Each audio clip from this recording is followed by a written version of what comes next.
এই চিহ্নগুলি যেগুলি সম্বন্ধে আমি বলতে যাচ্ছি, যদি আপনি আপনার নিজেদের মধ্যে দেখতে পান তাহলে বুঝে নেবেন যে ভগবান শ্রীকৃষ্ণ আপনার প্রতি অত্যন্ত খুশি হয়েছেন। যখন ভগবান শ্রীকৃষ্ণ ওনার ভক্তের প্রতি খুশি হন, সাধারণত তখনই ভক্তের মধ্যে এই চিহ্নগুলি দেখা যায়। অনেক মানুষ আছেন যারা চিহ্নগুলি নিজেদের মধ্যে লক্ষ্য করতে পারেন, আবার অনেকে হয়তো বুঝে উঠতেই পারেন না যে এগুলো কোনো দিব্য চিহ্ন বা ভগবানের শ্রীকৃষ্ণ নিজেই তাকে কৃপা করে এই চিহ্নগুলি দিয়েছেন। তাই এই ভিডিওতে এমন 5টি বিশেষ চিহ্নের কথা আপনাদের বলবো, যে চিহ্নগুলি যদি আপনি আপনার নিজের মধ্যে দেখতে পান বা অন্য কারোর মধ্যে দেখতে পান তাহলে বুঝবেন আপনার প্রতি বা সেই ব্যক্তির প্রতি ভগবান শ্রীকৃষ্ণ অত্যন্ত প্রসন্ন ও খুশি হয়েছেন এবং তার উপরে অশেষ কৃপা করেছেন। অনেক দিন ধরে পূজা পাঠ প্রার্থনা বা সাধনার ফলে যখন ভগবান তার ভক্তের প্রতি প্রসন্ন হন, তখনই তিনি তার ভক্তের মধ্যে এই চিহ্নগুলি দেখিয়ে বোঝানোর চেষ্টা করেন যে তার উপরে ভগবান প্রসন্ন হয়েছেন।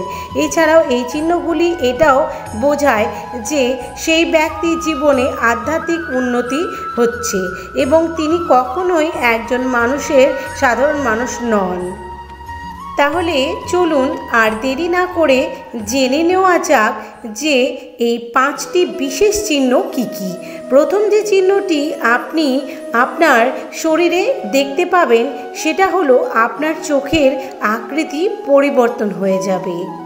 আপনি যদি কোনো সিদ্ধ পুরুষের চোখের দিকে তাকিয়ে দেখেন তাহলে ওনার চোখের মধ্যে আপনি অদ্ভুত এক আকর্ষণ খুঁজে পাবেন।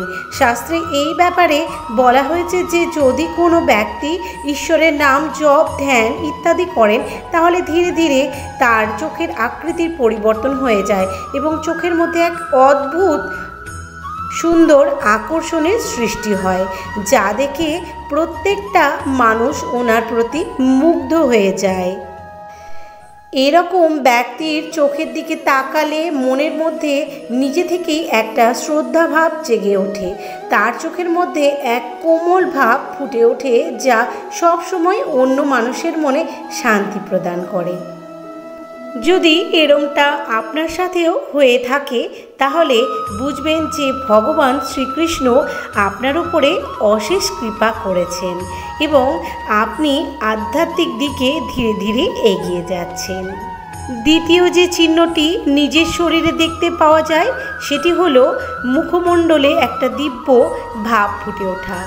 এই ব্যাপারে শাস্ত্রে বলা হয়েছে যে যখন কোনো ব্যক্তি ভগবানের অত্যন্ত প্রিয় হন, অর্থাৎ ভগবান যখন কোনো ব্যক্তির উপরে অশেষ কৃপা করেন, তখন সেই ব্যক্তির রূপের মধ্যে একটা অদ্ভুত পরিবর্তন লক্ষ্য করা যায়, কারণ আধ্যাত্মিক বলের কারণে তার মধ্যে এই ধরনের পরিবর্তন আসা শুরু করে এবং তার মুখের এই দিব্য ভাবের কারণে প্রত্যেকটা মানুষ তার মুখের দিকে তাকালেই আকর্ষণ বোধ অনুভব করে এবং মনে মনে শান্তি অনুভব করে।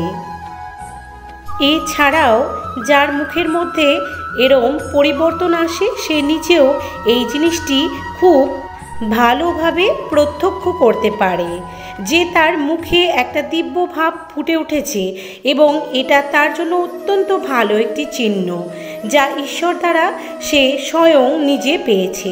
তৃতীয় যে চিহ্নটি আসে সেটা হলো শরীরের চারপাশ থেকে বা শরীর থেকে সুন্দর গন্ধ আসা। বন্ধুরা, এই জিনিসটা হয়তো আপনারা কখনো কখনো লক্ষ্য করে থাকবেন যে যখন কোনো বড় সাধু বা মহাপুরুষের কাছে যাওয়া হয় তখন তার দেহ থেকে এক দিব্য গন্ধ অনুভব করতে পারা যায় যা আপনার মনকে একদম প্রসন্ন করে দেয়।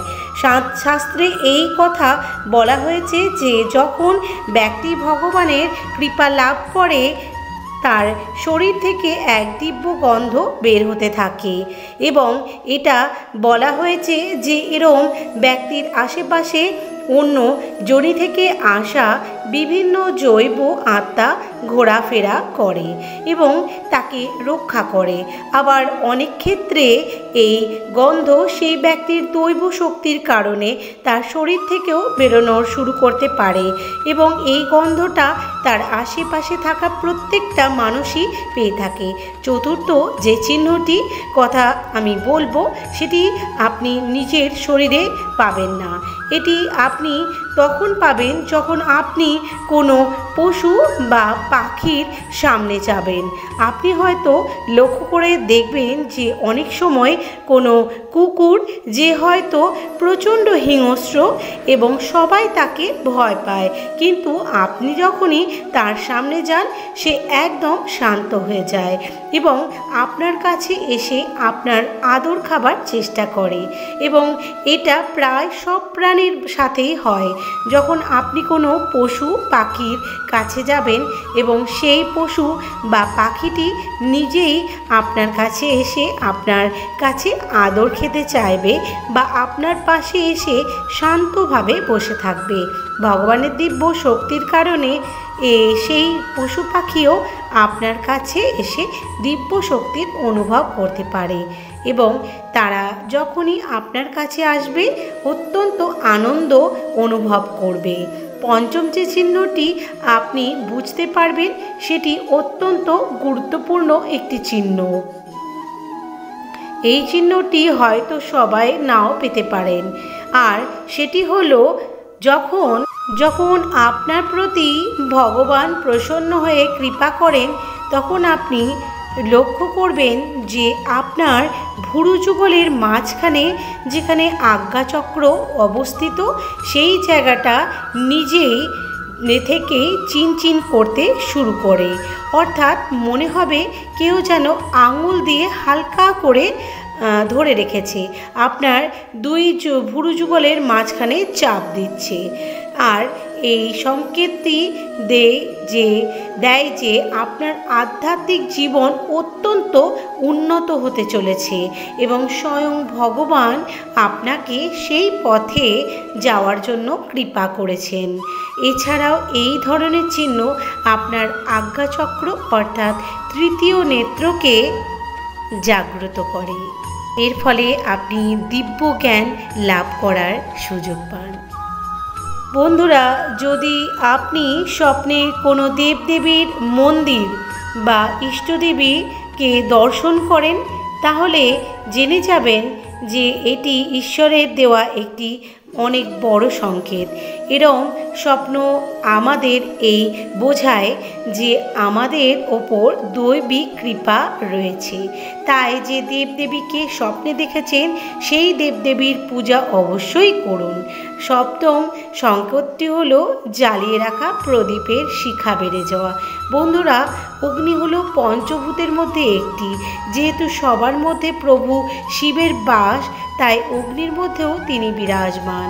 তাই যদি দেখেন যে আপনি পূজা করছেন এবং আপনার সামনে রাখা প্রদীপ শিখা হঠাৎ বেড়ে গেছে, তাহলে বুঝবেন যে এটি একটি ঈশ্বরের দেওয়া বড় সংকেত। এর অর্থ হলো যে আপনার পূজা ভক্তিতে ভগবান অত্যন্ত প্রসন্ন হয়েছেন। এরকম সময় মন ভরে ঈশ্বরের কাছে প্রার্থনা করুন। এবং অষ্টম সংকেতটি হলো বাড়িতে আসা গরু। যদি কোনো গরু হঠাৎ আপনার বাড়িতে এসে বা বাড়ির সামনে বা উঠোনে এসে ডাকাডাকি করে, জোরে জোরে হাঁক দেয়, তাহলে বুঝবেন যে আপনার ঘরে সুখ সমৃদ্ধি আসতে চলেছে খুব শীঘ্রই। ঈশ্বরের কৃপায় আপনার সকল আর্থিক সমস্যা এবার মিটে যাচ্ছে ও আপনার সকল সমস্যা দূর হতে চলেছে খুব তাড়াতাড়ি। নবম সংকেতটি হলো ঈশ্বরের প্রসাদ খাওয়া। বন্ধুরা, অনেক সময় দেখবেন যে আপনার ভগবানের প্রসাদ খেতে খুব ইচ্ছে করছে এবং আপনি হয়তো এই কথাটি কাউকে বলেননি, কিন্তু হঠাৎ করে কেউ এসে আপনাকে ভগবানের প্রসাদ দিয়ে গেল। এরকম হলে বুঝবেন যে ভগবানের বিশেষ কৃপা দৃষ্টি আপনার উপরে আছে এবং আপনার মনের ইচ্ছা ভগবান শুনছেন। দশম সংকেতটি হলো পূজার ফুল মাটিতে পড়ে যাওয়া। যদি আপনি পূজা শুরু করার পর ফুল আপনা আপনি মাটিতে পড়ে যায়, এটি অত্যন্ত শুভ একটি সংকেত। এর থেকে বুঝে যাবেন যে ভগবান আপনার প্রতি অত্যন্ত প্রসন্ন হয়েছেন এবং ভগবানের আপনি অত্যন্ত প্রিয়। আশা করি বন্ধুরা ভিডিওটি আপনাদের অনেক ভালো লেগেছে। আরও একটি ভিডিও নিয়ে আবার আসব। ভালো থাকবেন, সুস্থ থাকবেন। নমস্কার।